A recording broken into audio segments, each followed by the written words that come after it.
అర్ధరాత్రి సమయం. రాజా అశోక్ తన భవనంలో గాఢ నిద్రలో ఉంటాడు. అప్పుడే తన కళ్ళు గట్టిగా వచ్చిన గజ్జల శబ్దానికి తెరుచుకుంటాయి. రాజా అశోక్ ఆశ్చర్యంతో లేస్తాడు. ఇది చంద్రముఖి గజ్జల శబ్దంలో ఉంది, కానీ ఇది ఎలా సాధ్యమవుతుంది? తనని వాళ్ళు నేను ప్రాణాలతో కాల్చి చంపాను కదా. అప్పుడే రాజా అశోక్ చెవులకు ఒక స్త్రీ భయంకరమైన గొంతు వినిపిస్తుంది. నువ్వు నన్ను ప్రాణాలతో కాల్చి చంపావు. ఇప్పుడు నేను నిన్ను, నీ వంశాన్ని ప్రాణాలతో వదిలిపెట్టను. నీ రాబోయే తరాలను నేను అంతం చేస్తాను. రాజా అశోక్ అటూ ఇటూ చూస్తాడు. అప్పుడే భవనంలోకి నల్లని పొగ కమ్ముకుంటుంది. ఉన్నట్టుండి ఆ నల్లని పొగ ఒక భయంకరంగా కనిపించే కాలిపోయిన స్త్రీగా మారుతుంది.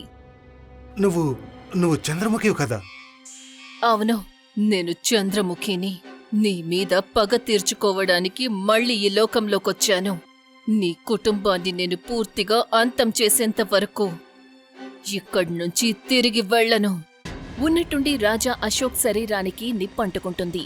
అతను గట్టిగా అరుస్తూ ఉంటాడు. తన అరుపు విని తన భార్య రాణి రుక్మిణి ఇంకా భవనం రాజగురు అక్కడికొస్తారు. ఎదురుగా ఉన్న భయంకరమైన స్త్రీని చూసి రాజగురు అరుస్తూ రాణి రుక్మిణితో ఇలా అంటారు.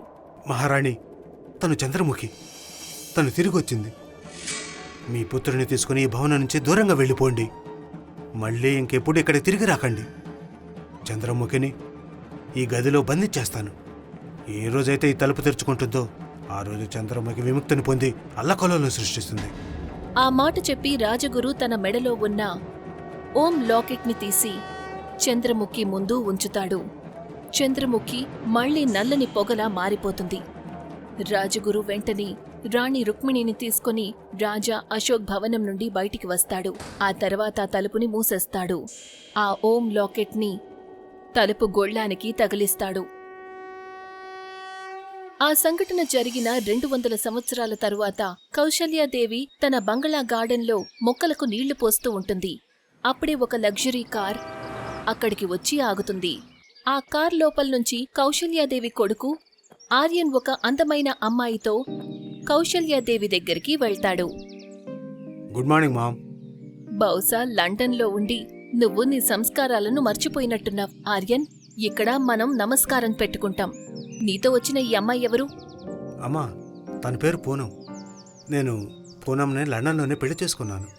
తను నీ కోడలు. లండన్లో పెళ్లి చేసుకున్నావా? పిచ్చి వెధవా! నువ్వింత అందమైన కోడల్ని పెళ్లికి ముందే ఇక్కడికి తీసుకొచ్చుంటే నేను నీకు పెళ్లి అంగరంగ వైభవంగా చేసేదాన్ని. నీకు కోర్ట్ మ్యారేజ్ చేసుకోవాల్సిన అవసరమేముంది? అప్పుడే కారులో నుంచి ఒక వ్యక్తి ఒక అందమైన అమ్మాయితో ఆర్యన్ దగ్గరకొచ్చి నిలబడతాడు. ఆర్యన్ నవ్వుతూ వాళ్లమ్మతో ఇలా అంటాడు. అమ్మా, తను నా స్నేహితుడు రాహుల్. తను తన భార్య దిశ. వీళ్ళిద్దరూ కూడా అమెరికాలోనే ఉంటారు. కొన్ని రోజులు ఇండియాని తిరిగి చూడడానికి వచ్చారు. కౌశల్యాదేవి వాళ్లందర్నీ బంగ్లాలోకి తీసుకువెళ్తుంది.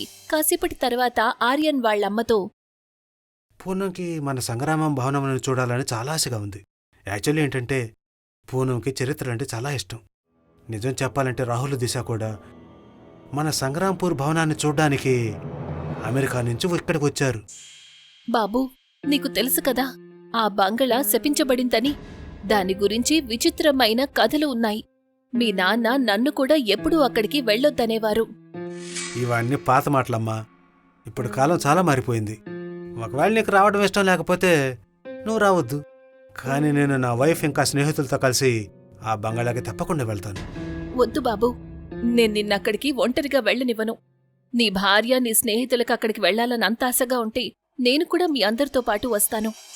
మరుసటి రోజు వాళ్లందరూ సంగ్రాంపూర్ దగ్గర రోడ్డు మీద ఉంటారు. ఆర్యన్ చేతిలో మ్యాప్ పట్టుకుని ఉంటాడు. అప్పుడే తన ఫ్రెండ్ రాహుల్ ఆర్యన్తో నవ్వుతూ ఇలా అంటాడు. అరే ఆర్యన్, ఇది 200 సంవత్సరం నాటి పాత మ్యాప్. ఈ నెలలో ఈ ప్రపంచం అంతా చాలా మారిపోయి ఉంటుంది. ఎవరినైనా అడిగి తెలుసుకో ఈ బంగాళా ఎక్కడుందని. రాహుల్ మాటకి దిశ నవ్వుతుంది. రాహుల్ చెప్పింది నిజమే. అది కాకుండా ఆ బంగళా మీ పూర్వీకులది. ఆఫ్టర్ ఆల్ నువ్వా బంగళాకి రాజువి కదా. అప్పుడే వాళ్లందరి చెవులకు ఒక సాధువు మాట వినిపిస్తుంది. ఎవరు మీరందరూ? ఇక్కడ ఏం చేస్తున్నారు?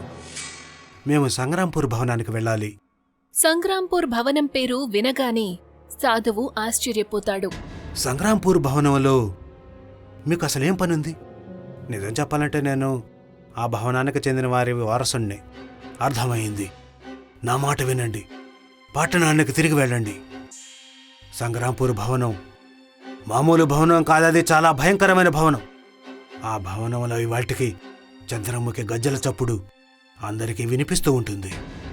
తన అరుపులు నిద్రపోనివ్వడం లేదు. సాధు మహారాజ్, మాకీ కథలు చెప్పకండి. మాకొక మాట చెప్పండి. భవనం ఇక్కడి నుంచి ఎంత దూరం ఉంటుంది? నువ్వు నా మాట వినేలా లేవు. సరే విను. నువ్వు ఏ రోడ్డు మీద నిలబడి ఉన్నావో ఈ రోడ్డు మీద తిన్నగా ముందుకు వెళ్ళు. నీకు భవనం కనిపిస్తుంది. ఆ మాట చెప్పి సాధు అక్కడి నుంచి వెళ్ళిపోతాడు. ఆర్యన్, దిశ ఇంకా రాహుల్ కారులో కూర్చుంటారు. కాసేపట్లో వాళ్లందరూ బంగళా దగ్గరికి వెళ్తారు. బంగళాని చూడగానే పూనం ఆశ్చర్యపోతుంది. ఆర్యన్, ఇది పెద్ద రాజభవనంలా కనిపిస్తోంది. పూనం, నేను నీకు చెప్పాను కదా, మా కుటుంబం రాజకుటుంబం అని.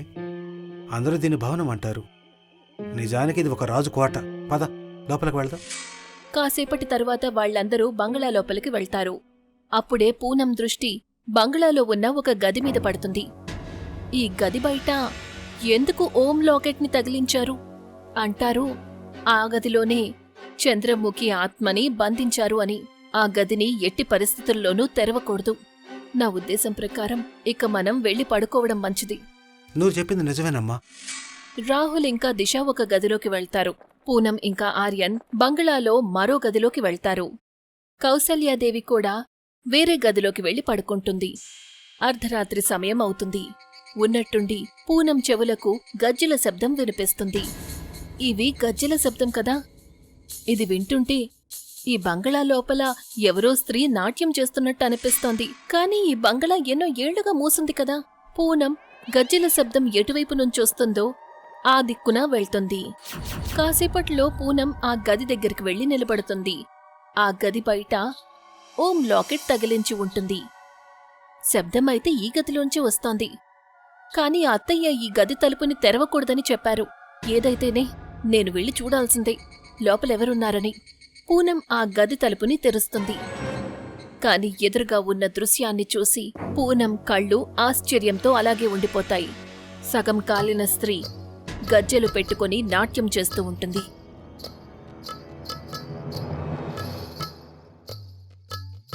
ఉన్నట్టుండి తను నల్లని పొగలా మారిపోతుంది.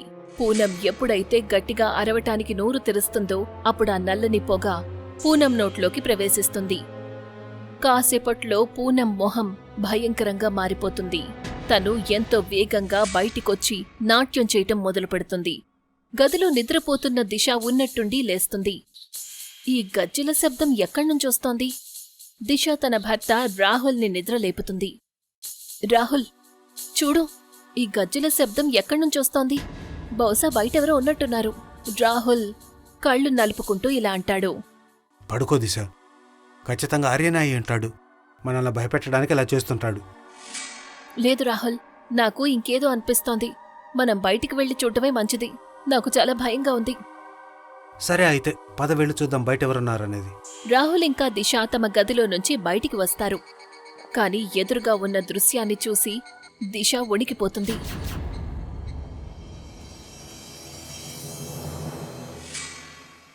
తను పూనం కదా, తన మొహం ఎంతో భయంకరంగా ఉంది. తను రాహుల్ని, దిశాని కోపంగా చూస్తూ ఇలా అంటుంది. నేను ఎన్నో ఏళ్లుగా గదిలో బందీగా ఉన్నాను. ఇవాళ అవకాశం దొరికింది. ఇక నేను రాజా అశోక్ వంశాన్ని నామరూపాలు లేకుండా చేస్తాను. మీరందరూ చనిపోతారు.